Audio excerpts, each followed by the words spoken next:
Okay, welcome everyone to our open enrollment edition of our Wealth Wednesday series. And I want to reiterate that as you have questions, please feel free to bring them up. We really want the format of these calls to be interactive, kind of like think of it as sort of conversation um, blended with webinar format. So we want to make sure that this is informative, but we want to make sure that you feel like you're here and you're getting your questions answered and that you feel encouraged to provide anything that's on your mind. And, one of the reasons that we want to do this is because we want to normalize more money conversations within our community among women. So please don't hesitate to pipe in and get your questions answered.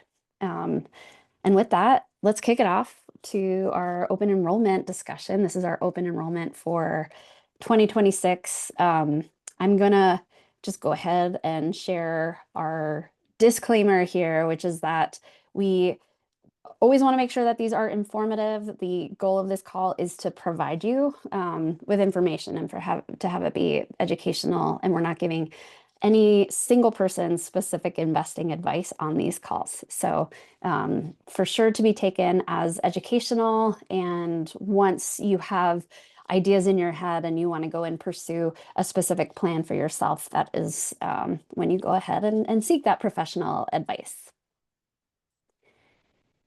Okay. And I think it might be helpful for us to kind of start with even just setting the stage for what open enrollment even means, because this has implications for you if you're getting your benefits through your employer. So open enrollment for employees doesn't have, the same set of the same timeline necessarily as open enrollment for marketplace users. Marketplace users that's when we're talking about marketplace users, we mean people who are getting, if they're self-employed, if they're unemployed, if they're getting benefits on their own. So when you hear marketplace, you can also think of Affordable Care Act or ACA benefits. You can think of healthcare.gov. You can think of Obamacare. That's what we mean by marketplace users. Whereas for employees, this is when your employer is opening up the window for you to enroll in your elections for benefits for the upcoming period. Now, I know that some employers will have open enrollment in July, and I would say probably the majority of employers have their open enrollment towards the end of the year so that they can be prepared for benefits to begin on Jan 1. And so don't rely on us to tell you when your employer's open enrollment period begins. That's definitely something that you want to clarify with your HR department. But hopefully that this is falling at a time when your employer is also preparing to offer open enrollment, and we can help you get some of your benefits questions answered.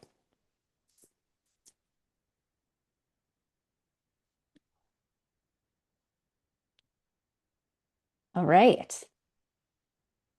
So with that said, let's go ahead and cover some of those important dates for 2026 benefits. So as I mentioned, if you are an employee at an organization and your employer offers benefits, then you'll want to make sure that you understand what those dates are. So specifically what dates your employer is having open enrollment.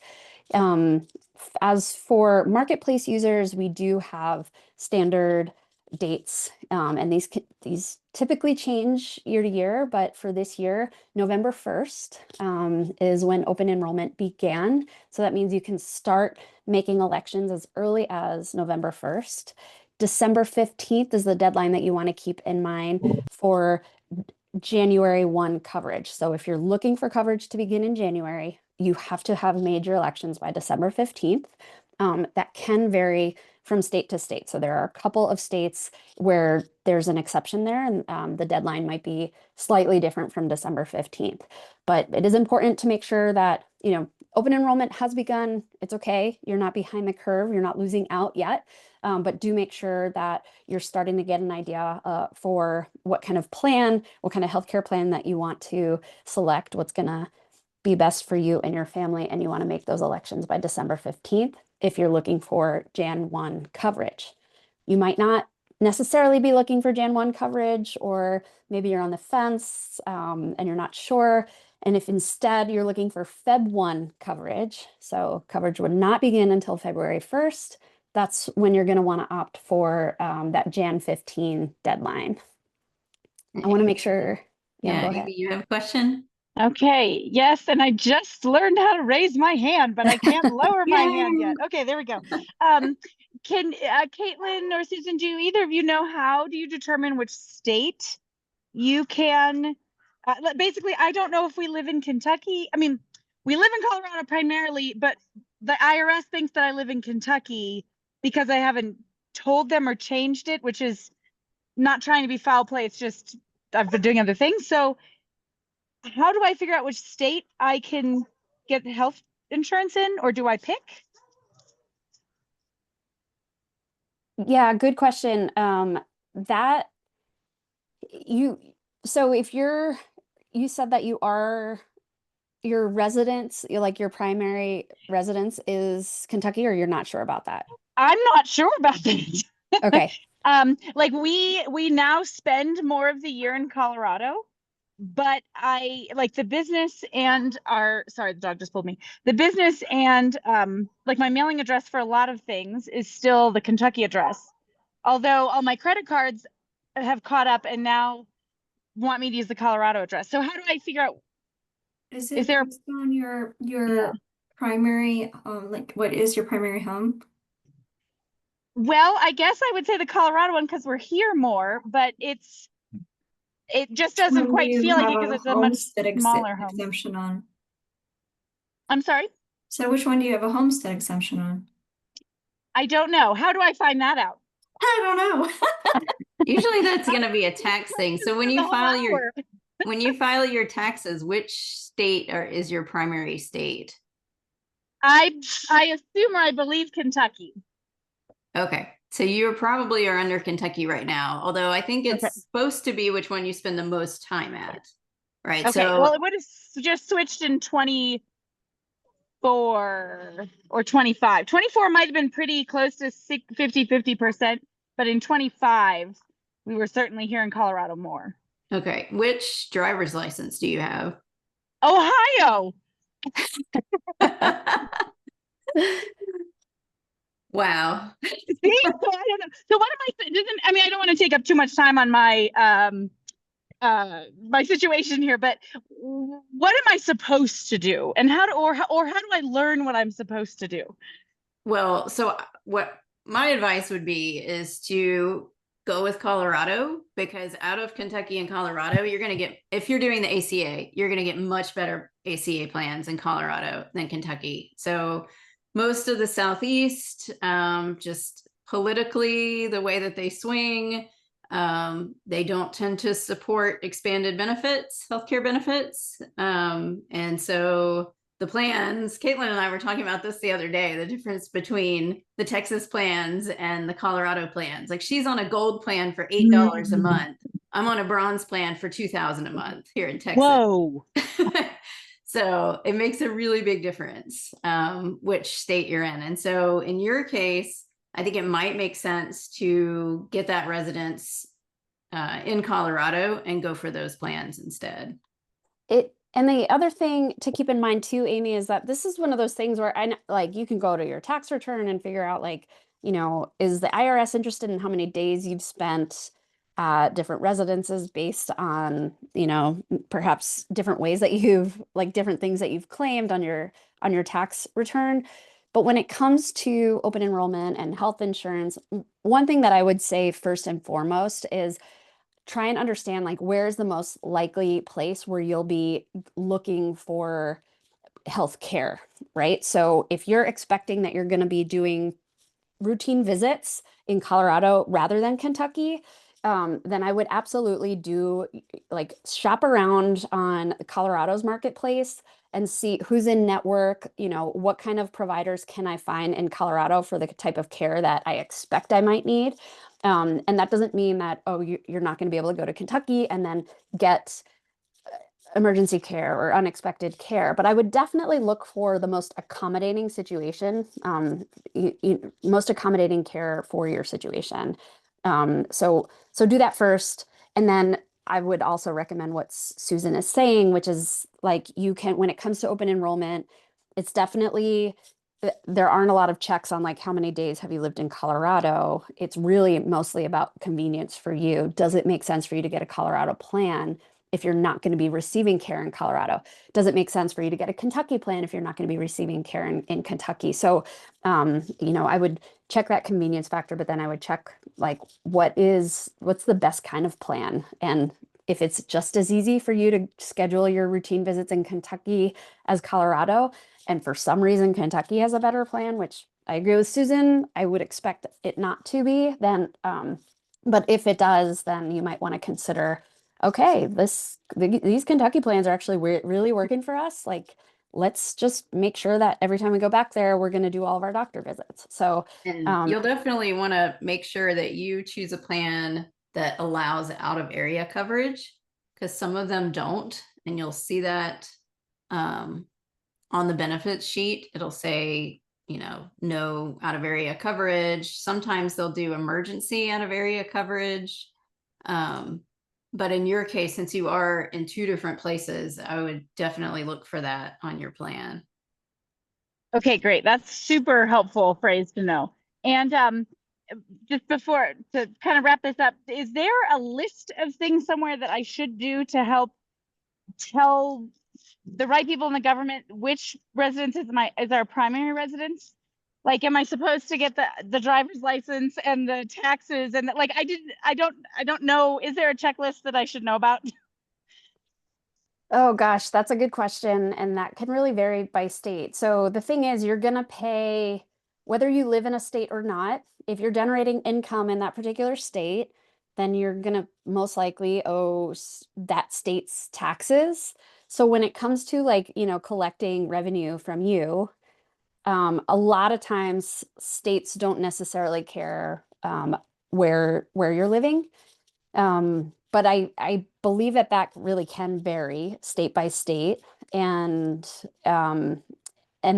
because of that, and because everybody's situation is so different, I don't know about a checklist that is like a universal thing that is a way for people to know, okay, if my residency is kind of split or if it's constantly changing, what are the things that I need to do to change those things? Other than what I think about is mostly from like an insurance perspective as far as where you're covered, including even like things like auto and home insurance, is this a I would primary resident or say, not?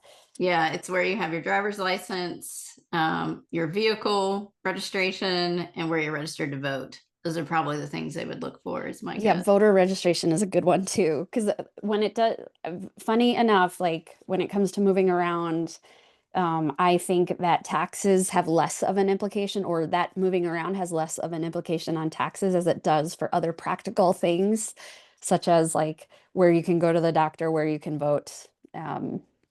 And so that's definitely, one thing to keep in mind.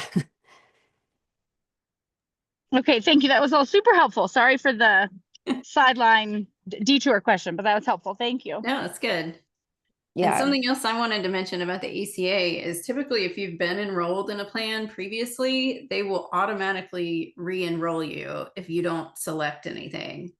So if you do want to change your plan, you do need to actively get in there. Or if you want to cancel your plan, you need to actively get in there. Otherwise, they will probably just put you back in the same plan again for next year. That's a really good point to make. Some employer-sponsored plans will behave the same way, but not always. So you should not assume if you've previously enrolled in a certain plan through your employer, sometimes you do have to go and just like confirm your opt-in for the same selection.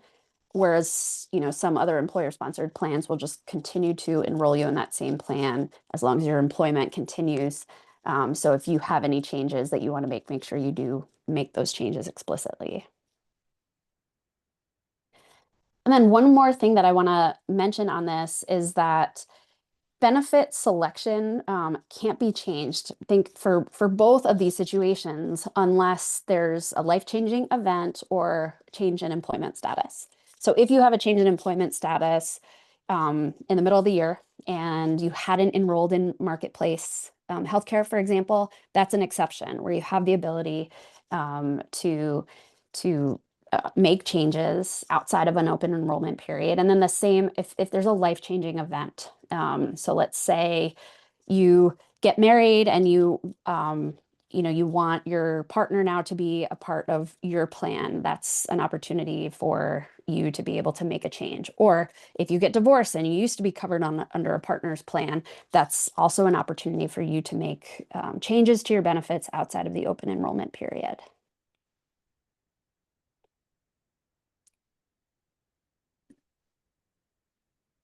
Let's talk about some of the options that exist. Susan, I'll let you talk to this one. Okay. Yeah, so the first one we mentioned is healthcare through your employer. This is how most people get their health insurance, is their employer offers one or multiple insurance plans. But some other options are Medicaid if your income is really low. Now this varies a lot state to state. And I was mentioning these southeastern states, most of them do not have expanded Medicaid. And so that means that you can only typically get Medicaid if you are disabled or you're like the mother of a young child. Like they have it extremely limited. And this is something that's happened with my brother. My brother is currently living in Tennessee. He's 31. He's not disabled, but he doesn't make enough income to qualify for the ACA. So you have to have a baseline income to qualify for Affordable Care Act plans. And I think it's around $16,000 for a single person for next year. So his income is actually below that, but he also doesn't qualify for Medicaid because he doesn't meet those particular criteria. And so he's in one of these groups of people where there's a gap in coverage, and we're seeing more and more of that. And I think it's going to grow, especially for 2026, where you do see this gap. And so I'm trying to help him find a private plan, which I'll talk about here a couple lines down. And then, of course, if you're over 65, you qualify for Medicare, Medicare Advantage, the Affordable Care Act, which you go to healthcare.gov and you can qualify for subsidies for that, which can bring your costs way down. If you're 400% of the poverty level or below on your income, you can get typically pretty good subsidies. And so that's what a lot of self-employed people will do, or people who work for companies that don't provide an insurance plan. And then, like I mentioned, private plans are another option. So if for some reason the Affordable Care Act isn't working for you, you don't qualify for Medicaid, you can also get a private plan. And this is what people used to do before the Affordable Care Act. And there used to be a lot more options for this, right? The Affordable Care Act kind of came in and replaced a lot of the private plans that were available. But there are still some. The ones I was looking at that my brother would qualify for, they're about $500 or $600 a month. So they, they're not cheap, but it's always, I think, better to have health insurance. It's kind of like car insurance or home insurance, right? You're not getting it to save money. You're getting it to save yourself from going bankrupt if something catastrophic happens. And health costs are the #1 reason for bankruptcy in the US. Pretty much everyone I know who's had a bankruptcy or significant money problems like that, it's been because they had some health issue that was extremely expensive and they didn't have enough insurance. So I highly recommend trying to find some way to get health insurance, even if it's just a catastrophic plan where you're paying most of it out of pocket, but it caps your out-of-pocket expenses at some point, right? So mine, I think, caps it at $22,000. So I know that even if we have some, major issue, we're all in a car accident, $22,000 is the max that I'm going to have to pay. Health Sharing Ministries is another one, and this is not insurance, but I do know more and more people that are actually joining these. It's So these tend to be Christian based, and they pool a bunch of people together, and you're actually paying into this pool of money, and then you can tap into it when you have health expenses. And so because everyone is sharing the load, typically they're able to cover the costs. And there, of course, are pros and cons to this, right? It can be cheaper than getting a regular insurance plan, but it also may not cover some of the things that you need. It may not cover all the costs. And because it is Christian based, a lot of times they have particular things that they won't cover. So they might not cover, getting a vasectomy or certain like women's health needs, right? So that's definitely something to pay attention to there. I actually know some people that are doing a global healthcare plan for next year because their insurance has gone up so much. These are international healthcare plans that require you to spend at least 6 months out of the US during the year. And so they are planning, I know a family, they're planning on taking their kids out of the country for 6 months during the year they homeschool. And then they'll be back in the US the rest of the year, and they qualify for this healthcare plan, which is significantly cheaper than having a US based insurance plan. And then I was talking to someone the other day, and she said she's just planning on using medical tourism next year. So she's not getting insurance, but she has some procedures that she needs, and she's just going to travel to other countries and get them there. She's going to Thailand and Mexico, and she's going to get everything done. And she said, she got a surgery, and it was like $50 in Thailand. So, that's a possibility. I do feel like that is risky because something could happen here in the US, right? She could have an accident, and then, she probably at that point can't just fly to Thailand for medical care. So I do think that's a little riskier to do. But that is a consideration, even if you're on an insurance plan here in the US that's very costly. You can go to another country and get some of your procedures done. I would say definitely try to do your research before you go, because it's a little scary probably to be in another country where you don't speak the language and you're in the hospital. But I think more and more of these countries are setting up these like boutique medical establishments, and they have someone there that speaks English, and they're getting a lot of tourists coming in for this. Yes, Amy. Oh, your video disappeared. Instead of coming off of mute, Amy, I think you came off of video.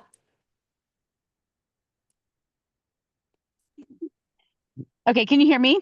Yes. Yes. Okay, great. Sorry about that. I just want to say that right now we do a health sharing ministry, but it's not Christian based. I found one that some of them make you like promise or sign to say that you agree with some of the religious beliefs, and I didn't agree with the religious beliefs, so I kept looking until I found one that didn't say that. It's called Zion Health Share. And later, if we talk about it more, I can say, I've had a good experience with it, but there's definitely pros and cons, like you said. But I guess I just wanted to say that I did find one, at least, that was, it made me sign something that said something like, we agree to the sanctity of life and, want everyone to live in a healthy way. I don't think they cover abortions unless you have sort of like a doctor's note. But I do think that vasectomies and other things, so more things were covered than I thought would be. And home births were covered, which we didn't actually have it when I had each of our 3 kids at home. But that's one reason that I chose it, is because like, oh, wonderful. They would help support midwifery, which is something else that I supported. So anyway, I just wanted to chime in that it can be found, and it doesn't have to be, or at least this one, it really downplayed any religious ties. So that helped me get on board. Amy, I'm glad you bring that up. Sorry, Michelle, what I was said, that? how much is that a month? There are different tiers. We have a family of 5, and we are in the tier, they don't use the word deductible, but it's essentially like a deductible. They call it the initial uninsurable amount. Ours is $1,000 per event. So we're kind of in the most expensive one for a family of 5, and it's $690 per month. Oh, That's for five. that is more So manageable. yeah, and I could go through all the, I can explain how it works more, but basically it's been we haven't used it many times, but when we did, it felt extremely approachable and like worth the money. But I have holes in my coverage where like we don't have dental insurance. So, anyway, things like that where it's not yet. Maybe I could look more what they do offer. Maybe I can patch on some things. But anyway, that answered the question. Yeah. Thank you for sharing. Yeah. What Yeah, are thank you, Amy. oh, I have another question too, but go ahead, okay. Susan. I was just going to ask what the negatives have been other than not having dental insurance. Probably the biggest negative is that I haven't taken the time to understand what sort of preventative care is covered each year.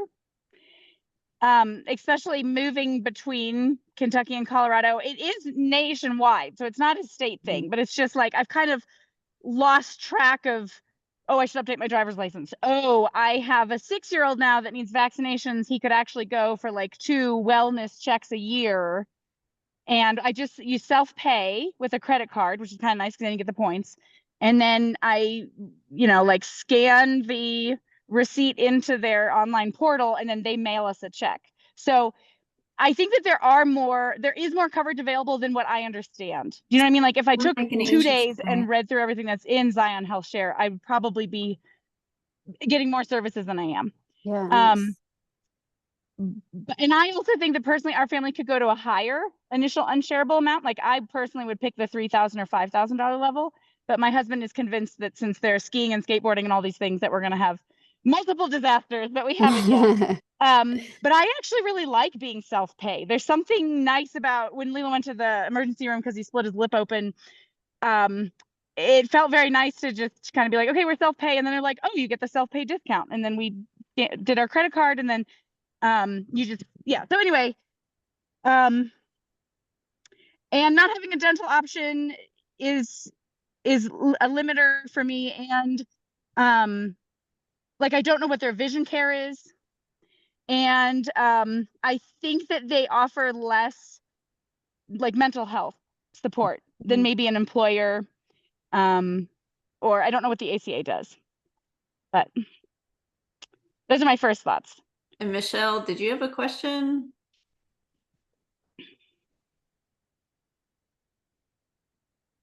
Oh, I guess she went off. But Caitlin, what was your question?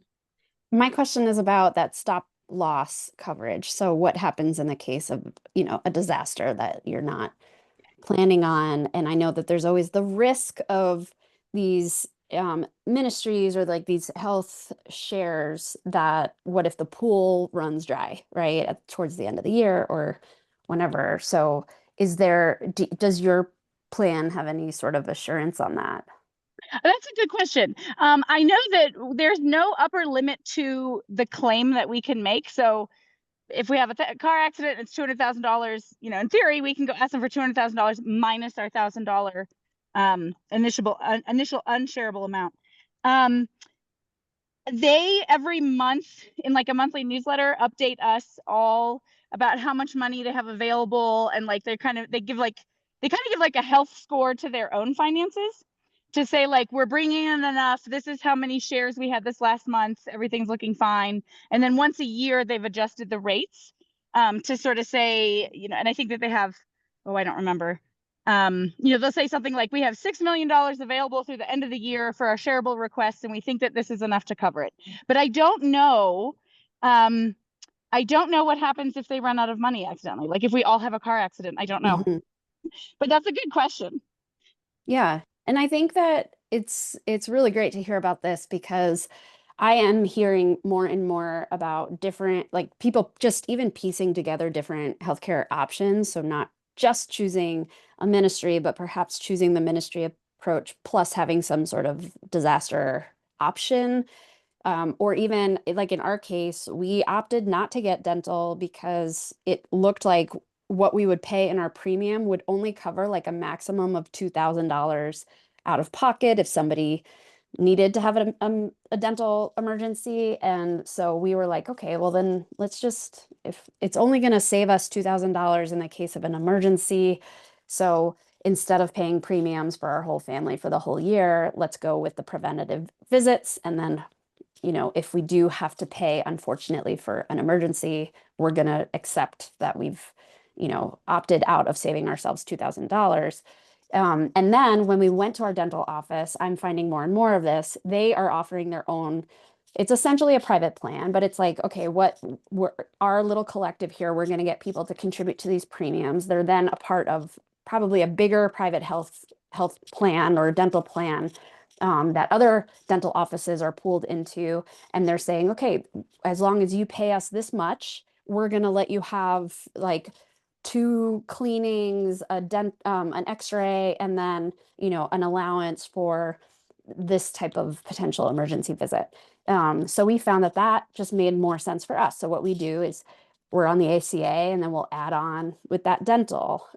This year, our approach might look different, you know, if depending on our costs, if our ACA cost goes through the roof, maybe we get like a really, really basic disaster coverage type of plan. And then maybe if we would find a health sharing ministry that made a lot of sense as far as price goes, maybe we would tack that on and then continue to tack on that dental plan. So I'm seeing more and more of that. People are kind of piecing together what makes sense for me as far as like, what kind of visits do I need? What is most affordable? What's covered most around me? And then how do I just have the peace of mind of knowing, like, if there's a car accident or something crazy happens that I can't expect, how do I know it's not going to bankrupt me? So I appreciate you sharing your experience with that, Amy, because I continue to hear more and more positive things about these health shares. And I think it's important to call out that they're becoming not exclusively religious and, you know, becoming a more practical option, I think, for a lot of folks.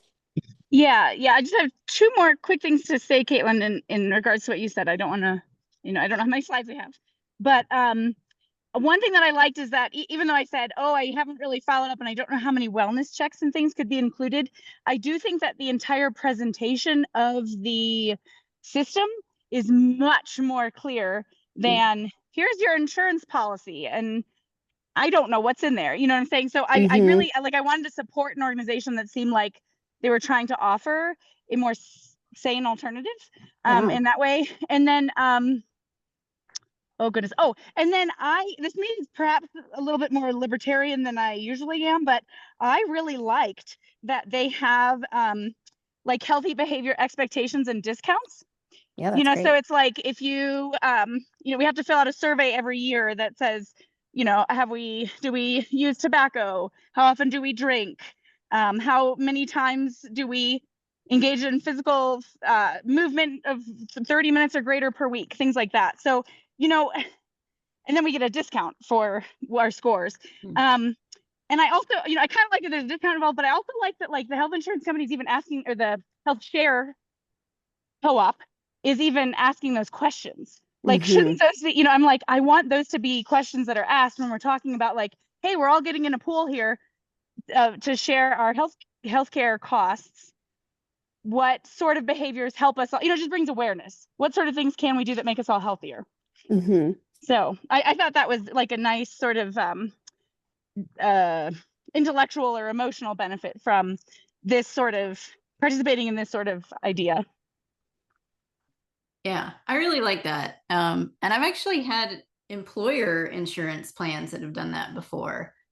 They gave us all Fitbits at one of my jobs and they would track our steps. But yeah, now with at least my doctors, when I go for like a preventative appointment, I have to sign a piece of paper before the appointment that says, this is a preventative appointment. If we find anything, this is no longer a preventative appointment and is not covered under your insurance. And you have to pay for it as like a specialist appointment at that point. And that is just baffling to me, because the point of preventative care is to find things early. Right. That's fascinating. Yeah. Yeah.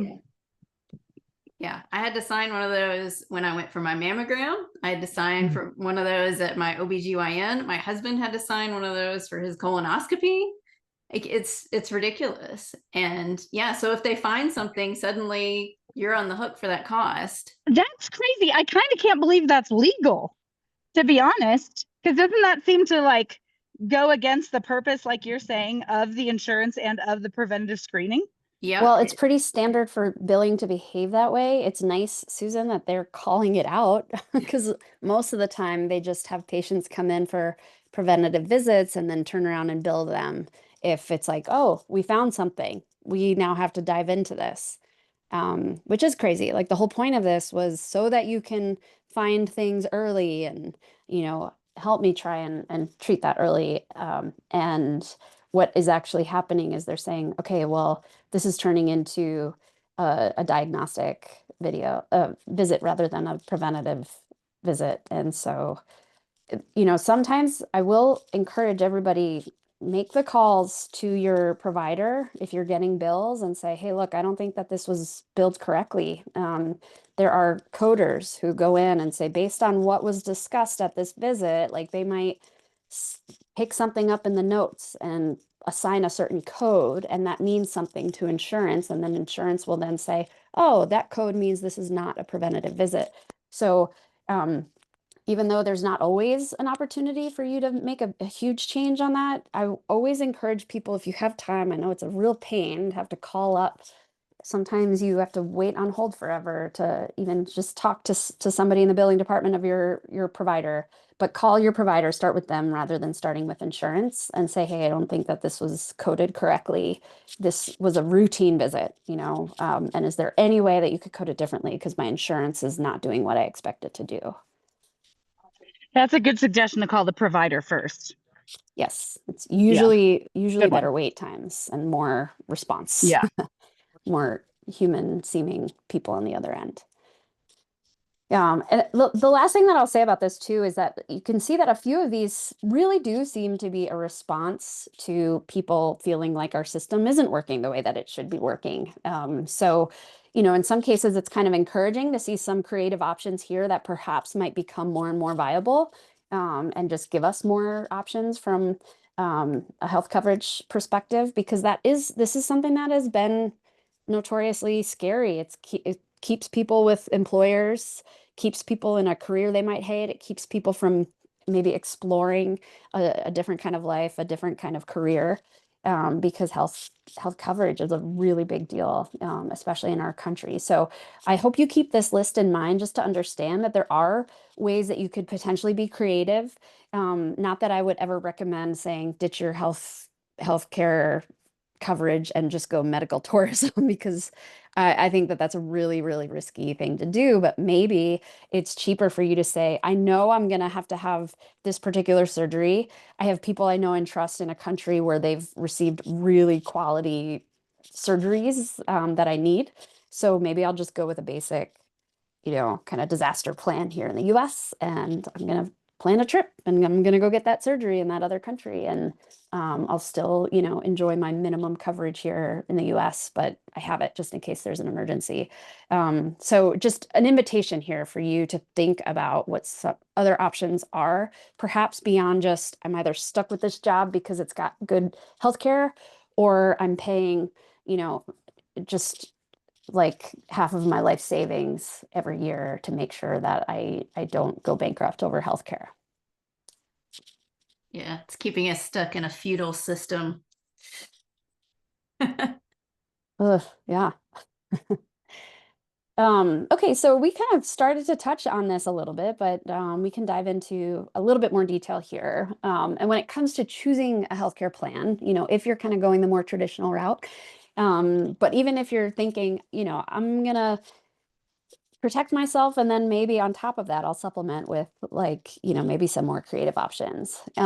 It's really important to make sure that you're considering like what makes the most sense for you and your family. If you have dependents and a partner, for whom you're also choosing healthcare coverage, we think it's great to think about this in numbers and in application. So for example, like compare the total cost that each plan might have, including premiums, deductible, out-of-pocket max, and then make an educated guess about how often you'll need care throughout the next period. So obviously we can never predict when an emergency will happen, but if you know, like, I'm pregnant, I'm gonna have a baby, that's a considered a pretty big medical procedure. Or in my case, I get some knee problems. I never know when I'm like potentially going to need a knee replacement, or, when I might need to go into the doctor and try and get some fluid drained or something like that. You might have an autoimmune disorder that is requiring you to have constant tests, constant visits, certain medications. So if you know you're in a situation where you're going to have, you're going to require care that is outside of the realm of preventative or routine care, then you definitely want to make sure that you factor that in. Like, you're going to have some costs there. Are you going to opt for, a plan that is not going to cover those costs right away, and you're going to be paying out of pocket until a certain max? Does that still make sense? And then if not, if you're mostly using preventative care, going in for checkups, screenings, vaccines, then you might be in a position where you're saying, okay, well, it makes sense for my deductible to be high because maybe I'm never going to need to hit my deductible, and I'll pay out of pocket for very minimal coverage outside of preventative care. Then I want my monthly premium to be lower. And so this is a little bit of a chart to help you understand, based on the types of plans that are out there. You might have like a traditional PPO or HMO where you're having higher premiums, but your deductible is low. And maybe that makes sense because you don't want to pay several $1,000s to hit a deductible before your plan starts paying for expensive regular visits that you might be having. And therefore, all of the monthly premiums that you're paying, it still makes sense. That total amount in a year is still going to be less than what you would have otherwise been paying. Then it's an important consideration. Whereas if you're in a situation where you're not expecting to have a lot of regular visits, you might opt for a lower premium, high deductible. So if you do need visits, you're going to have to meet that deductible before you start getting help from your insurance to pay that. Then that might be where a high deductible plan comes into play. And with that high deductible plan, there's also a big advantage, which is the health savings account, or HSA. And something new for 2026 is all bronze ACA plans are now eligible for an HSA. And so a big advantage of that is an HSA reduces your adjustable gross income, your AGI, which you use to qualify for ACA subsidies. So I think the family limit it's like 8,750, I think, for 2026. And so I can take that, I can say, okay, I'm going to put that in my HSA and take that off of my adjusted gross income for the year and get a higher subsidy now because it's lowered my income. So that can also be a huge advantage of the HSA for 2026. Yeah, an HSA can just be such a big advantage that even if you're in a situation where you're expecting to have some regular healthcare visits, you might still be in a position to pay less of a premium, more in deductible, and have the ability to, deduct an HSA contribution from your taxable income, because that HSA, health savings account, it's one of the most beneficial tax advantages that we have available to us. And you can only enroll in an HSA or you can only open an HSA if you're enrolled in a high deductible health plan. So Michelle, I see you have a question. Yeah, so with the ACA, since we all know I'm gonna be unemployed in the new year,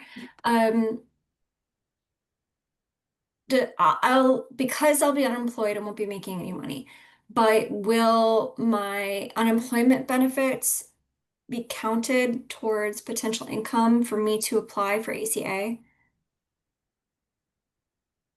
Yeah, that's a great question. So your unemployment benefits are you expecting some to uh, extend into 2026? So I'm still working until the end of the year, but with unemployment benefits through Texas, I'll get, some level of income. Okay, gotcha. That I thought you meant specific unemployment benefits that you might be getting through your employer. Oh, I won't be Um, getting any. yes, unemployment benefits do Yes. count, so you're Okay. going to want to take those into consideration. Um, And there's and an interesting little nuance to that. So normally you can't use your HSA to pay for your healthcare premiums, but if you're on unemployment, you actually can during that period. It's one of the few times when you can do that. Oh, interesting. which doesn't help you as far as that income, it doesn't reduce that income amount, but contributing to an HSA does help you reduce that income amount. So um, but you definitely want to keep in mind it's not just active income necessarily that's going to count on your ACA subsidy. So make sure you're keeping in mind, your unemployment benefits, even like if you're doing a Roth conversion, which a lot of people might say, hey, I'm going to be unemployed. I'm going to take advantage of that by doing some Roth conversions because I know I'll be in a lower tax bracket. Like, don't forget that those conversions are going to count as income too. So don't just think about your active paycheck as income when it comes to qualifying for certain subsidies on the ACA. And even capital gains. So if you're going to be selling some Yeah. stock to, live off of that money for a while, that capital gains will count too. Yes, really good point that you bring up. But being on the ACA, you still can qualify for ACA offers high deductible health plans, and as Susan said, the bronze plans now are HSA eligible. Not the bronze, but certain bronze plans I are. think all of them are actually for 2026. I think that's All the rule. bronze plans, even if they're not high deductible? I think so. I think Oh. that's the new rule. Okay, that's a good call out. And yeah, that's a big Let me deal. check and make sure. Yes, all bronze plans are eligible starting in 2026. Okay, awesome. Thanks for checking on that. Okay, so do you all mind if I try to say back to you what you just taught us?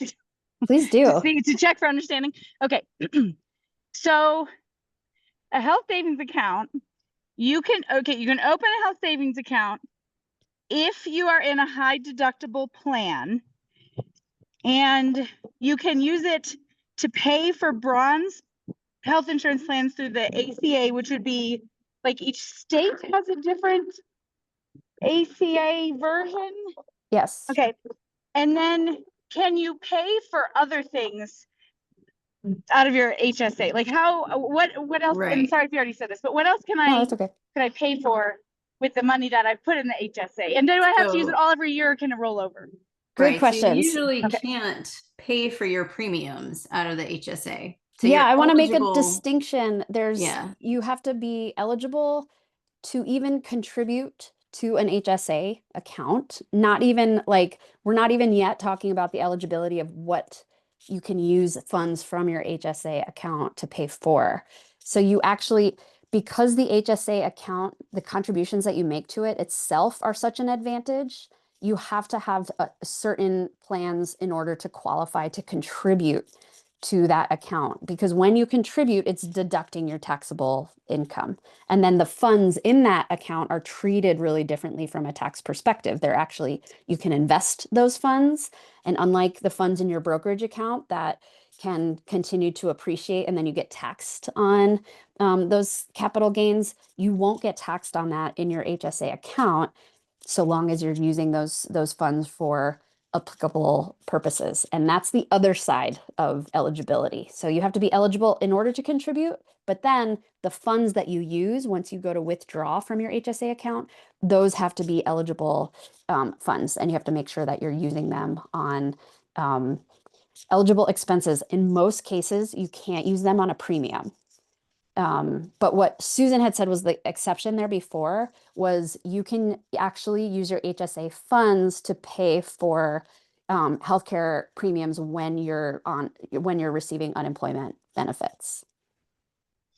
Okay, so can you say again how we find out if we are allowed to open an HSA? Yeah, usually the plan that you choose will tell you if it's HSA eligible. And one distinction that I want to make too is that doesn't mean that your plan will just automatically come with an HSA account. And this is true for if you're on an employer-sponsored plan, or if you're, selecting your own plan through Marketplace, for example. If you have an HSA eligible plan, which is pretty like any high deductible plan, even if it's not advertised through your employer-sponsored plan, it might mean they're not really wanting to put the effort into like facilitating you setting up an HSA account. But it's going to be eligible if it's a high deductible health plan. So that might mean you go and create your own account. And I did this once with one employer I had. It was a high deductible health plan, but they didn't facilitate the HSA setup. So I just went on Fidelity and I created an HSA account, and I was able to make contributions to that account. And I was able to use funds from that account. And I had to be able to just show what I was using those funds for. So you can contribute to an HSA as long as you're in a high deductible health plan, and you can go ahead and set up an HSA account on your own. You don't have to rely on an employer or the health plan to do that for you. And then do the funds stay in there? Do you have to use them? Can they roll over? What happens with them eventually?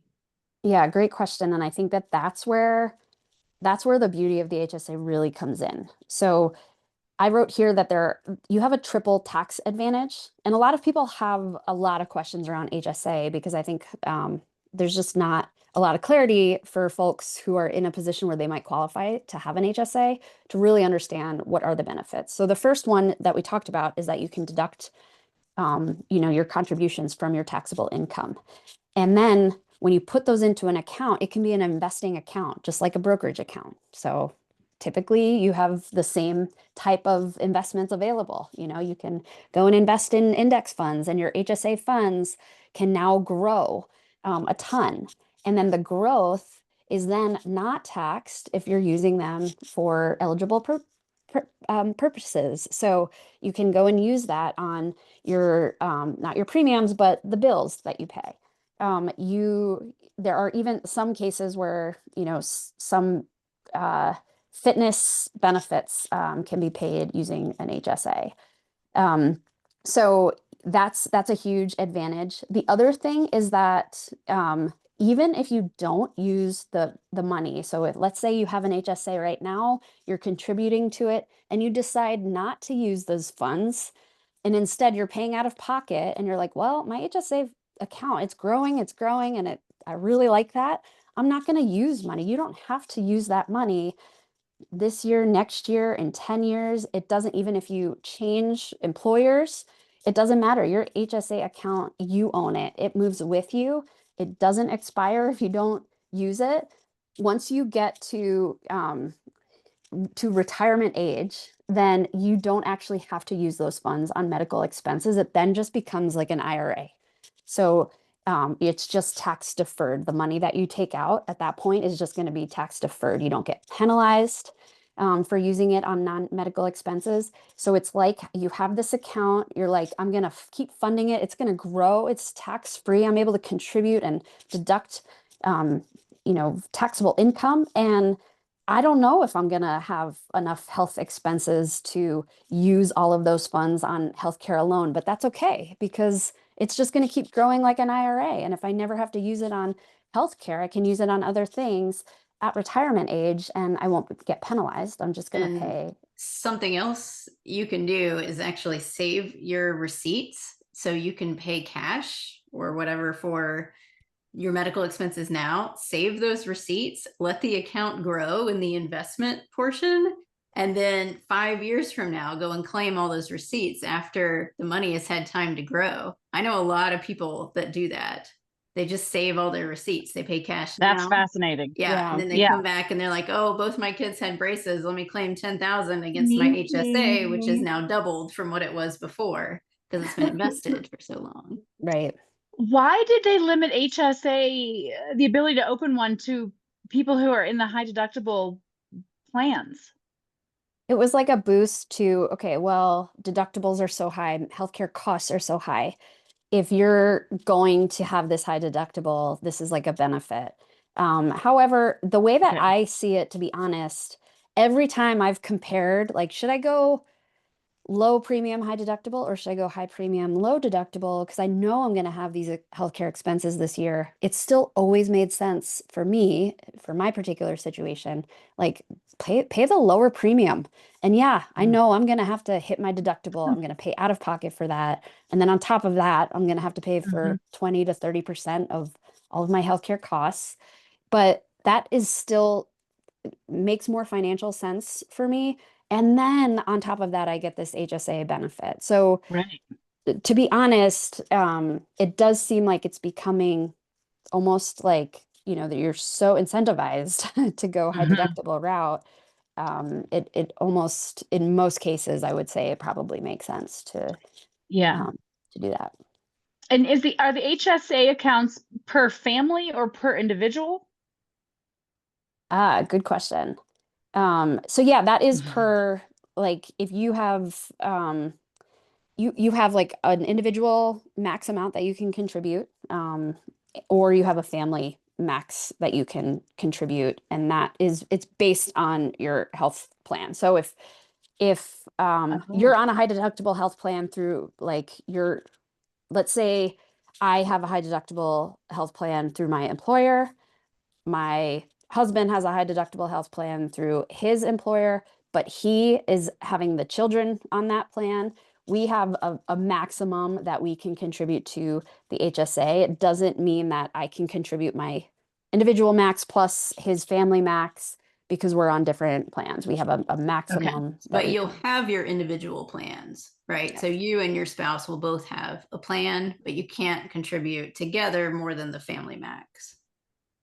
Okay. And can I pay for the kids' things out of like the family HSA? Oh yeah. Yep. As long as they're dependents, you can pay for any dependent healthcare. So once they're above 26, then you won't be able to pay for them anymore out of your HSA. Okay. And just make sure I'm getting this. Is it with the bronze plans you can use the money in the HSA to pay for the monthly insurance payments? No. So okay, you can't. So even with the bronze, you can't. Okay. Right, so the bronze in 26 just means you can have an HSA. Right. So they're all considered high deductible health plans in 2026. All the bronze plans. And does this like change frequently, that like if once you have an HSA, can you just keep putting money into it even if you change off of a bronze plan? You still have to have a high deductible health plan. So if next year you don't have one, but the HSA doesn't go away. It still exists, right? And so you can keep using it. You can keep growing it. I still have one from my employer like 10 years ago that still has money in it that I haven't been able to contribute to, but it's still sitting there. Okay. And still growing. Right. Yeah. And so is the check and balance on this that like when you do your taxes, you're supposed to show your receipts for what you paid for out of the HSA? Like who's checking this? What's the HSA police? How does this work? Yeah. So you're not claiming on your taxes for your expenses, right? So that's through your HSA provider. So so you like pay a company to set this up? Right. So like, I think mine was with Fidelity. Yeah. And if you are with an employer plan, a lot of times they will have an HSA partner that they'll set you up with. I don't know how these bronze plans are going to work yet. That's something I am waiting to see if they are going to automatically enroll us in an HSA, or if we're going to have to choose one, or if I can even use the one I already have. Yeah. Yeah. And you'll notice Okay. there are varying levels of checks and balances. Mhm. And I realized once I was with a previous employer where they were like facilitating an HSA account, and I really liked how you could just upload a receipt to attach to every transaction. So every time I like withdrew anything, I could put a receipt. And once I accidentally scanned the same receipt twice for two different transactions, and it never flagged it. And I was like, oh my gosh, like this just let me count these two different withdrawals from my HSA for the same exact expense, same exact visit, which I had to go back in and correct, but it never would have told me like you messed that up. And to be honest, like it's probably easy to fly under the radar with some of this stuff, which can be tricky because like it's good to keep good records and you want to make sure Yeah. that you have a positive paper trail. So it's almost nice to have like Yeah. a custodian, I'll say, who is forcing you to be on top of your systems. But even if you have an account that is like really lenient and it hardly checks, and it might just say, check this box to say you are using this for sure for a qualified healthcare expense, I would recommend making sure that you're keeping your own records just to track that in case you ever get audited. Um, is there an amount of time, like if you open one and put money in, so like Finn needs braces soon. Can I, if I got on a bronze plan, got the or high deductible plan, got a HSA, open an HSA, could I put money in January and February and then pull it out in March? Oh, there's no limit to like Okay. how long the money needs to rest. And like Okay. we said, maybe you have a plan for a future event. You start stashing money away in your HSA, and then later on you're like, I'll just that was cheaper than I thought, or I'm gonna pay this out of pocket and let that keep growing. And you could change your mind. Definitely, there's no like, I made a plan for the funds in that account. I have to stick to that plan. A lot of people only have an HSA as an investing account. They Okay. never plan on using it for medical expenses. And they're like, you know what, if medical expenses are through the roof when I'm in my 50s to 60s, then sure, maybe I'll use it. But otherwise, this is a retirement account for me. And it's been helping me reduce my taxable income. It's been growing like crazy. And now I'm going to treat these funds as retirement funds, not healthcare funds. And I just put a link in the chat for you. So if you're not going to get dental insurance, this is another option. This is not insurance, but there are these things called dental savings plans. And a lot of times they'll work for braces. I know people who have gotten like $2,000 off of their braces using these. And so you pay into them, and essentially it's crazy how healthcare works here. But essentially it's like a discount plan. It's kind of like GoodRx, but for dental. And so you bring this plan to your provider, and if they take it, a lot of times you will get the insurance negotiated rate for that. So if the insurance would have only paid them $3,000 for the braces instead of $5,000, your bill will only be $3,000 instead of $5,000. So it's something to look into. You can put in like your zip code, and then it will tell you what the different options are, and you can see if your provider takes this. You can even call them and see. But I'm planning on doing this for my next son when he needs braces. And I wish I had done it for my first son, because I think we could have saved a lot of money. And again, thank you. It's insane that this has to exist. Yes, I know, but that's a good tip. Yeah. And we No, that's awesome. discussed, Thank you, Susan. Yeah. sorry, Amy, I didn't mean to interrupt. Oh, no, just say thank you. Yeah. Good.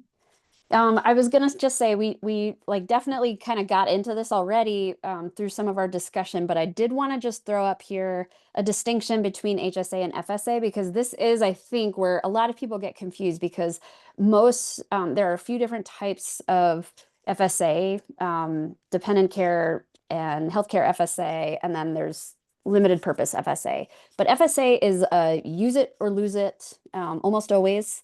type of policy. So those funds are really different from an HSA, where if you don't use it, it's okay. It can keep growing, keep growing. You can use it at a time where you're not even eligible to contribute to an HSA anymore.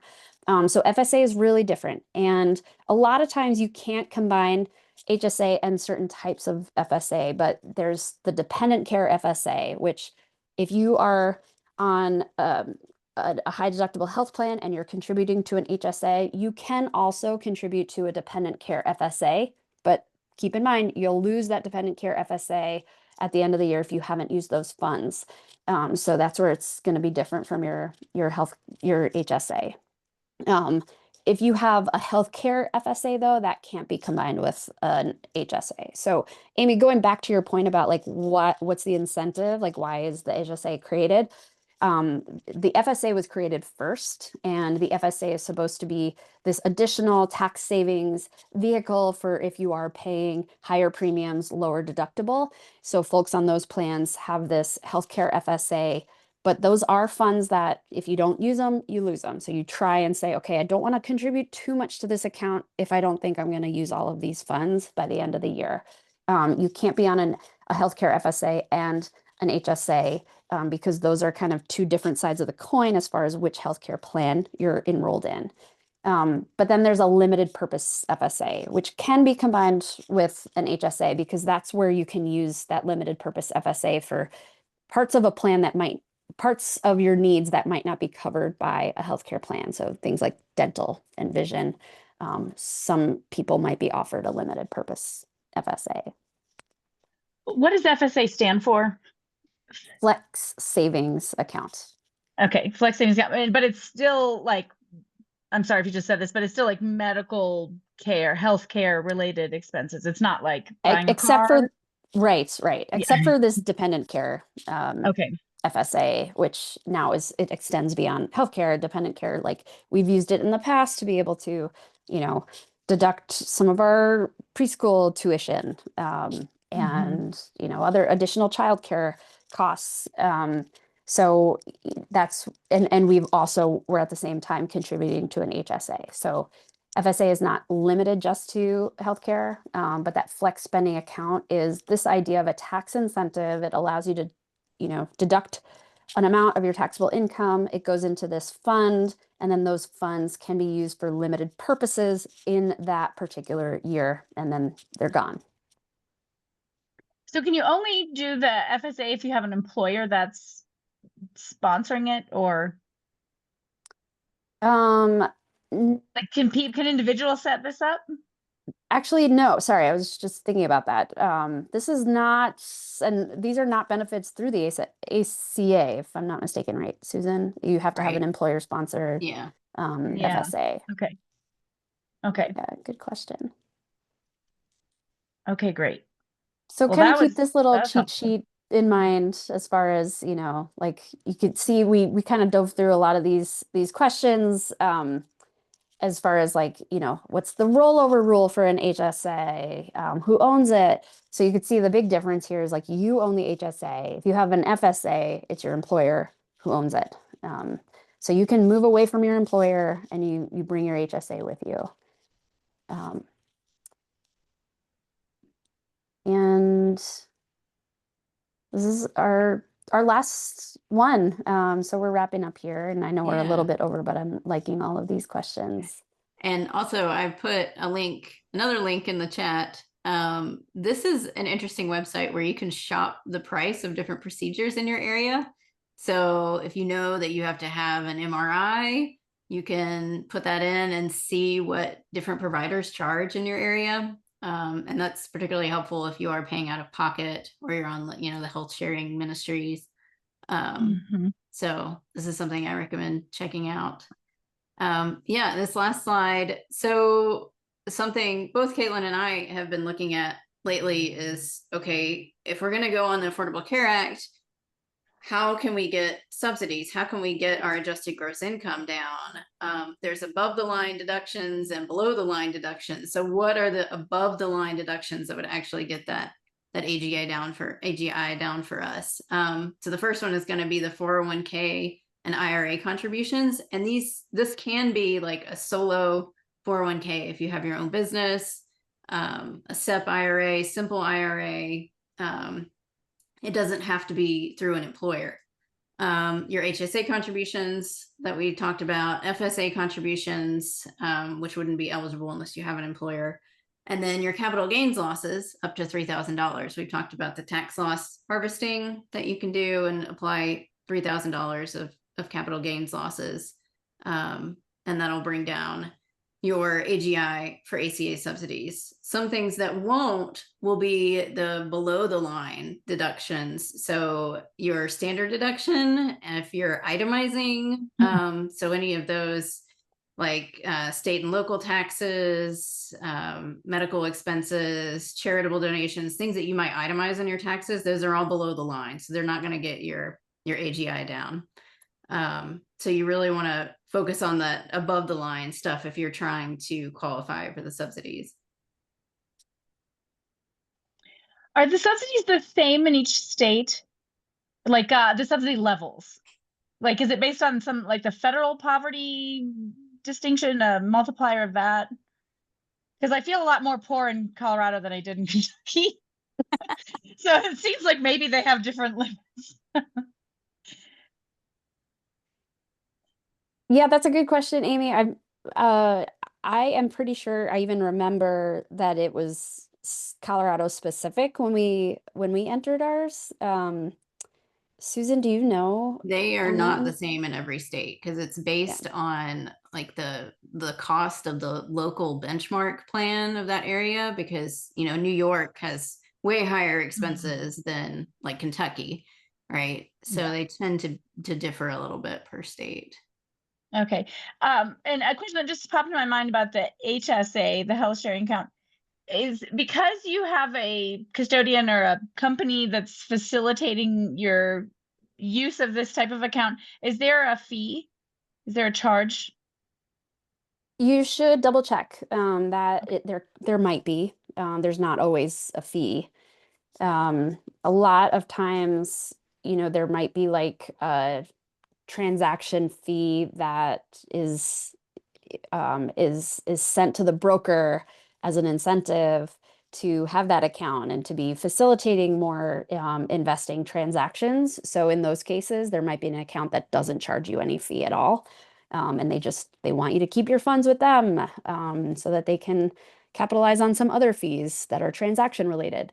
And then there are other providers that might like do more work and be more actively engaged in, checking and seeing, did you withdraw funds in a qualified way? Or, do we maybe have some more curated funds for you to choose from? So those might be accounts where they have higher fees, but that's certainly not always the case. And a lot of times they'll have like a balance fee. So if you get below a certain balance, Yeah. they'll start charging you fees. I know with mine, they said, okay, if you go below this level, we're going to start charging you like $5 a month or something. Yeah. So that's something to think about if you are planning on keeping one for a long time, but you're not eligible to contribute to it anymore and you're spending it down, you'll have to keep an eye on whether it'll trigger some balance fees. Yeah, that's a good point. I think that all of this should be taught in school. Yes, right. For the longest time, I had no idea what I was doing when I opted into healthcare, and I was like rolling the dice. Like I don't want to read all this because the way, like you said before, Amy, the way that the information is presented is overwhelming, and it's as if they don't want you to understand.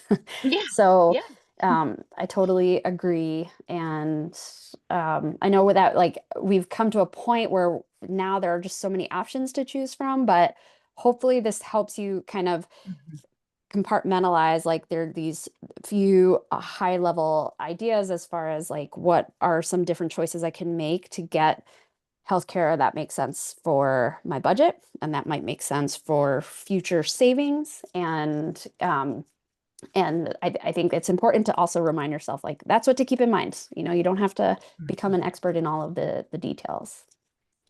Yeah, and I feel like that's something that you said to us a lot at the beginning of the abundance circle, was sort of like, don't let, if you feel like you only understand 60 or 70% of the situation, don't let your perceived lack of knowledge stop you from trying something, like investing Right. something, like make some sort of move forward. So Exactly.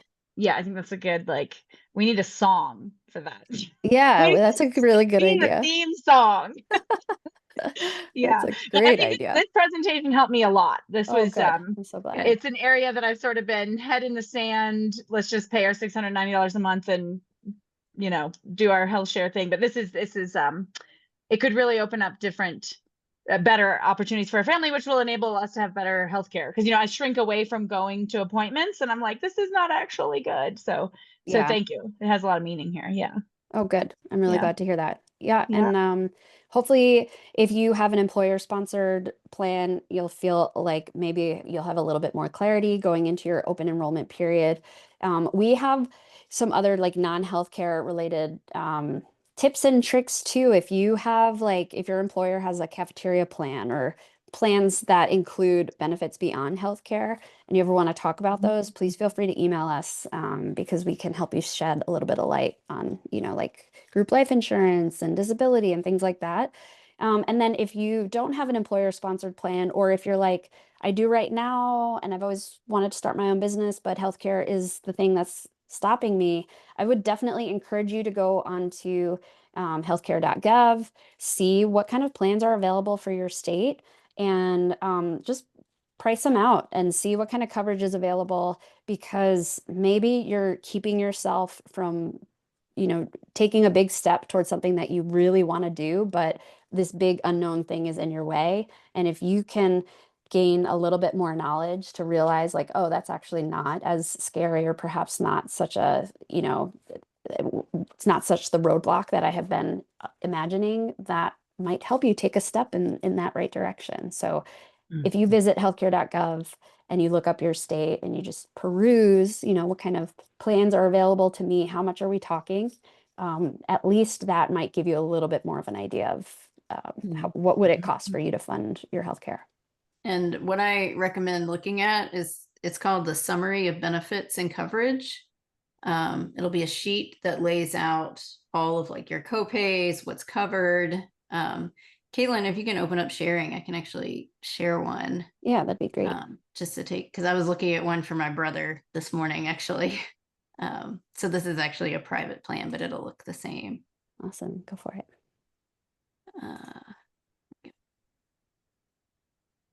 All right. Can you guys see that? Not yet. Oh, Yes. yes. Okay. So this is one in Tennessee. You can see it's an off exchange plan, so it's a private plan, but this is what they look like, and it'll tell you, you know, what your overall deductible is, what's covered. So this one has no healthcare deductible, but it has a prescription drug deductible. And so it'll go through everything. You can see, you know, if you have to go to the primary care, it's $50 copay, specialist is $115 copay, preventatives covered. But this is really helpful for being able to compare different plans. You know, because when you start going through the documentation, it's just so much material, right? And so this is a sheet that really like lays it out and says, okay, what is actually covered? What am I going to have to pay?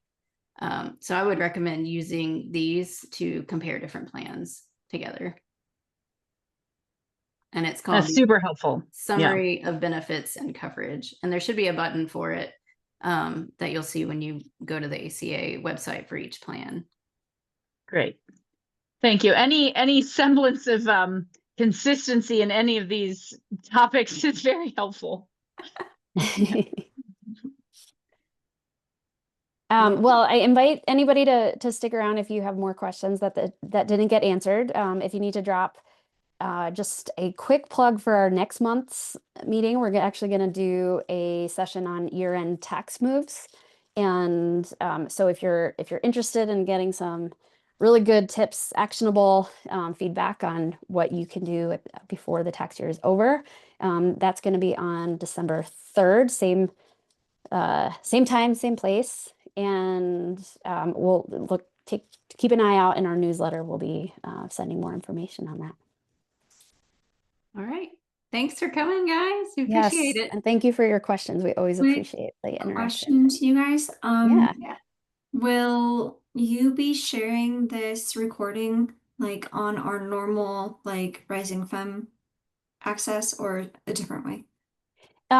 Typically because these are free sessions, we actually have it on our YouTube channel.